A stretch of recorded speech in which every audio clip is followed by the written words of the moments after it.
പവിത്ര സീരിയലിൻ്റെ ഏറ്റവും പുതിയ എപ്പിസോഡാണ് കേട്ടോ പറയുന്നത്. അങ്ങനെ വിക്രം രാത്രിയിൽ വീട്ടിലേക്ക് വന്ന് കയറാണ്. വേദ വിക്രത്തിനെ നോക്കിയിരിക്കുകയായിരുന്നു കേട്ടോ.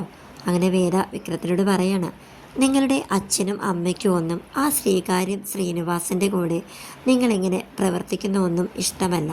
പിന്നെ എന്തിനാണ് നിങ്ങളെപ്പോഴും അയാൾക്ക് വേണ്ടിയിട്ട് അയാളുടെ വലങ്കയായിട്ട് ഒരു ഗുണ്ടയായി പ്രവർത്തിക്കുന്നത്? സത്യം പറഞ്ഞാൽ എനിക്കും നിങ്ങൾ അയാളുടെ കൂടെ പോകുന്നതൊന്നും ഇഷ്ടമല്ല കേട്ടോ എന്നിങ്ങനെ പറയാൻ കേട്ടോ. അപ്പോൾ വിക്രമാണെങ്കിൽ, നീ എന്തിനാ എൻ്റെ കാര്യത്തിൽ ഇടപെടുന്നത്? നീ ഇപ്പോൾ വന്ന് എൻ്റെ തലയിൽ കയറാൻ നോക്കുവാണല്ലോ. ഡിഡി, നീ ഇനി എന്നെ ഉപദേശിക്കാനൊന്നും നിൽക്കണ്ട എന്നും പറഞ്ഞ് അകത്തോട്ട് കയറി പോവാണ്. വേദ അപ്പോൾ വിക്രത്തിൻ്റെ പുറകെ ചെന്നിട്ട് പറയുന്നുണ്ട്, അതെ പിന്നെ ഒരു കാര്യം, നാളെ മുതൽ നിങ്ങൾ ഊണ് കഴിക്കാനുണ്ടാവോ ഇല്ലയോ എന്ന് എൻ്റെ ഫോണിലേക്ക് മെസ്സേജ് അയക്കണം. എനിക്ക് വയ്യ നിങ്ങൾ വരുന്നത് ഇങ്ങനെ കാത്തിരിക്കാനായിട്ട്. അമ്മയുടെ കാര്യം പറയണ്ടല്ലോ, അമ്മയ്ക്ക് പ്രായമായി വരാനാ. നിങ്ങളെ നോക്കി ഇരിക്കാനൊന്നും അമ്മയ്ക്ക് വയ്യ.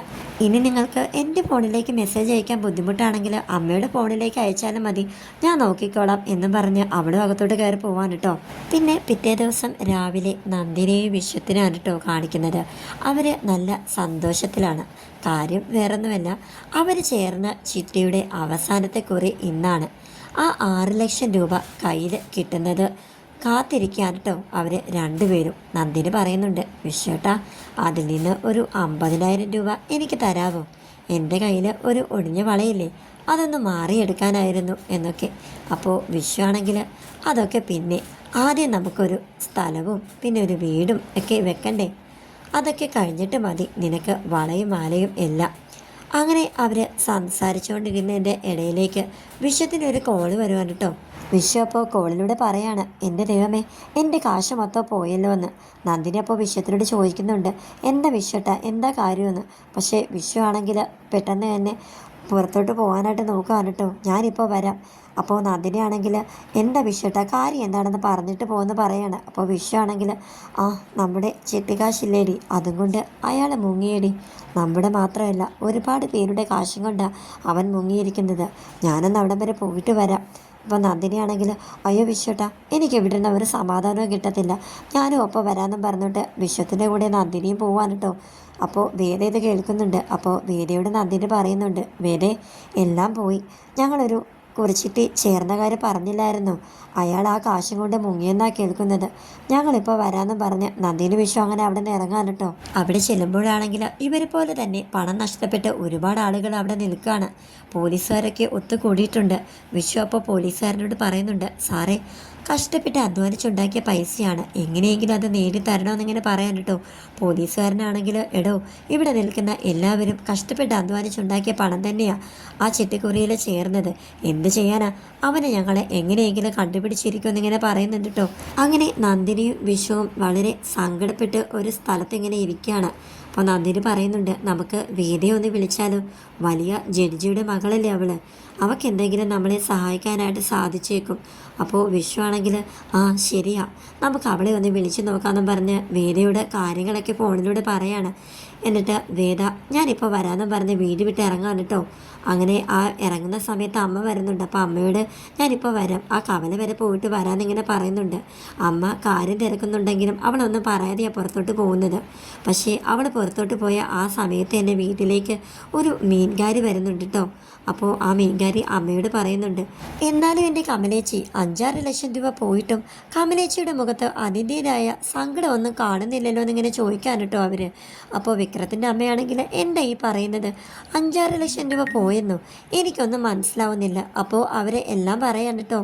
ആ ഒന്നും അറിഞ്ഞില്ലേ നിങ്ങളപ്പോൾ, ആ ചിട്ടി കമ്പനിയില്ലേ അത് പൊട്ടി, നിങ്ങളുടെ മൂത്ത മകനും മരുമകളും അവിടെ നിൽപ്പുണ്ട്, അവസാനത്തെ കുറി അവർക്കായിരുന്നു, 6 ലക്ഷം രൂപയാണ് പോയത്.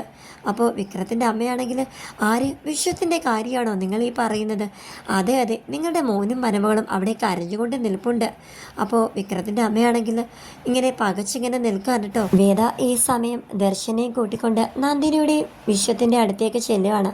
ദർശൻ അപ്പോൾ അവരോട് പറയുന്നുണ്ട്, എന്തായാലും നമുക്ക് പോലീസ് സ്റ്റേഷനിൽ ചെന്നിട്ട് ഒരു കംപ്ലൈൻറ്റ് കൊടുത്തേക്കാം, അതായിരിക്കും നല്ലത് എന്ന് പറഞ്ഞ് അവരെ കൂട്ടിക്കൊണ്ട് ദർശൻ സ്റ്റേഷനിലേക്ക് പോവാൻ കേട്ടോ. അവിടുത്തെ എസ് ഐക്കാണെങ്കിൽ വിക്രത്തിനോട് അല്പം വൈരാഗ്യം ഉണ്ട്. വിശ്വം അത് പറയുന്നുമുണ്ട്. അവനോടുള്ള വൈരാഗ്യം ഞങ്ങളോട് തീർക്കല്ലേ സാറേ, എങ്ങനെയെങ്കിലും എൻ്റെ പൈസ കണ്ടെത്തി തരണം എന്നിങ്ങനെ പറയാൻ കേട്ടോ.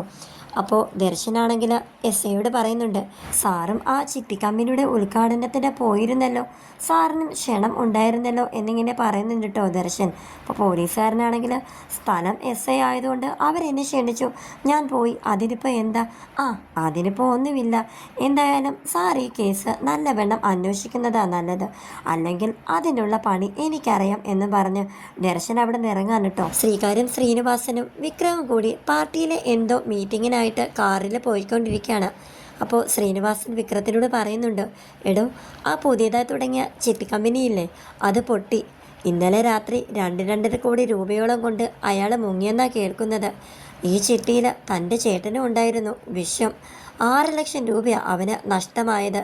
അപ്പോൾ വിക്രമാണെങ്കിൽ, എന്ത്, വിശ്വേട്ടനോ? അതേടോ, ഇന്ന് രാവിലെ ഒരുപാട് പരാതിക്കാർ വീട്ടിൽ വന്നിരുന്നു. ഞാനിപ്പോൾ പറഞ്ഞു വന്നത് വേറൊന്നുമല്ല, നമുക്കിത് വെച്ചൊരു കളി കളിക്കണം. ഇതിൻ്റെ പിന്നിൽ നമ്മൾ ശക്തമായി പ്രതികരിക്കണം.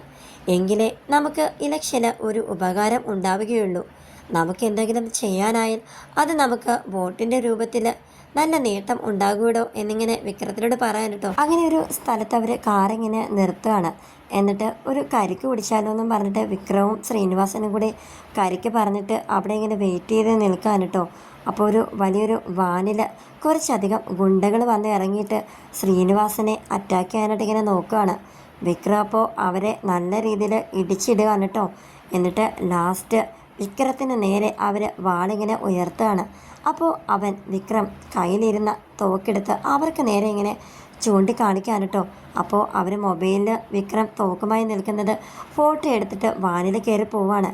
എന്നിട്ട് ശ്രീനിവാസന് നേരെ ഒരു പറച്ചിലും കൂടെ പറയുന്നുണ്ട്, എടോ ശ്രീനിവാസ, താൻ ഇപ്പം രക്ഷപ്പെട്ടു, എന്തെങ്കിലും ഞങ്ങളുടെ കയ്യിൽ കിട്ടുമെന്ന്. ഈ വഴക്കിനിടയിൽ ശ്രീകാര്യം ശ്രീനിവാസൻ്റെ കയ്യിൽ ചെറിയൊരു മുറിപ്പാട് ഉണ്ടായി. വിക്രം അത് കണ്ടപ്പോൾ, സാർ നമുക്കുടനെ തന്നെ ഹോസ്പിറ്റലിലോട്ട് പോകണമെന്നും പറഞ്ഞ് അദ്ദേഹത്തെയും കൂട്ടി കാറിൽ കയറി പോവുകയാണ്. വേദയും നന്ദിനിയും വിശ്വ ആണെങ്കിൽ സ്റ്റേഷനിൽ നിന്ന് ഇറങ്ങി ഒരു ഓട്ടോയിൽ വീട്ടിൽ വന്ന് ഇറങ്ങുകയാണ്. അമ്മയാണെങ്കിൽ നന്ദിനിയും വിശ്വത്തിനെയും കാത്തിങ്ങനെ നിൽക്കാൻ കേട്ടോ. അപ്പോൾ 3 പേരും ഒരുമിച്ച് വരുന്നത് കണ്ടപ്പോൾ അമ്മയ്ക്ക് മനസ്സിലായി വേദ പോയത് അവരുടെ അടുത്തേക്കാണെന്ന്. പക്ഷേ അമ്മ ഒന്നും അറിയാത്ത മട്ടിൽ എവിടെ പോയതാണ് എന്നിങ്ങനെ ചോദിക്കുകയാണ്. അവസാനം വേദ തന്നെ സത്യം അമ്മയോട് തുറന്നു പറയാണ്, അതെ അമ്മേ, വിശ്വേട്ടനെ നന്ദിനിയേട്ടത്തെ വിളിച്ചിട്ട് തന്നെയാണ് ഞാൻ ഇവിടെ നിന്ന് ഇറങ്ങിയത്. വിശ്വേട്ടന് ഒരു ചിട്ടിക്കുറി ഉണ്ടായിരുന്നു, ആ കാശും കൊണ്ട് ഇന്നലെ അയാൾ മുങ്ങി. 6 ലക്ഷം രൂപയുടെ ചിട്ടിക്കുറിയായിരുന്നു അതെന്നിങ്ങനെ അമ്മയോട് ഇങ്ങനെ പറയാണ്. അമ്മയാണെങ്കിൽ വിശ്വത്തിനോട് പറയാണ്, എടാ, നീ ഇവിടെ അച്ഛൻ്റെ ബുദ്ധിമുട്ടെല്ലാം കാണുന്നതല്ലേ, രണ്ടറ്റവും കൂട്ടിമുട്ടിക്കാനായിട്ട് അച്ഛൻ എന്തോരം ഇവിടെ കിടന്ന് കഷ്ടപ്പെടുന്നുണ്ട്. നിന്നോട് കഴിഞ്ഞ ദിവസത്തെ കറണ്ട് ബില്ലടക്കാൻ പൈസ ചോദിച്ചപ്പോൾ നിൻ്റെ കയ്യിൽ ഒരു വക ഇല്ലെന്നല്ലേ പറഞ്ഞത്. സമ്പാദിക്കുന്നതും സ്വരുക്കൂട്ടി വെക്കുന്നതെല്ലാം നല്ലതാണ്, പക്ഷേ സ്വന്തം അച്ഛനെ ഊറ്റിക്കൊണ്ടാവരുത് മോനെ, നീ ഇങ്ങനെയൊക്കെ ചെയ്യാനായിട്ടെന്ന് അമ്മ ഇങ്ങനെ വേദനയോട് ഇങ്ങനെ പറയാൻ കേട്ടോ. അങ്ങനെ കരഞ്ഞുകൊണ്ട് വിക്രത്തിൻ്റെ അമ്മ അകത്തോട്ട് കയറി പോവാണ്. നന്ദിനിയും വിശ്വവും വേദയും കൂടെ പുറത്ത് തന്നെ ഇങ്ങനെ നിൽക്കാൻ കേട്ടോ. അങ്ങനെയാണ് ഇന്നത്തെ എപ്പിസോഡ് വൈൻഡപ്പ് ചെയ്തിരിക്കുന്നത്. ആരും ഇതുവരെ ചാനൽ സബ്സ്ക്രൈബ് ചെയ്തിട്ടില്ല എങ്കിൽ എല്ലാവരും ഒന്ന് സബ്സ്ക്രൈബ് ചെയ്ത് സപ്പോർട്ട് ചെയ്തേക്കണേ.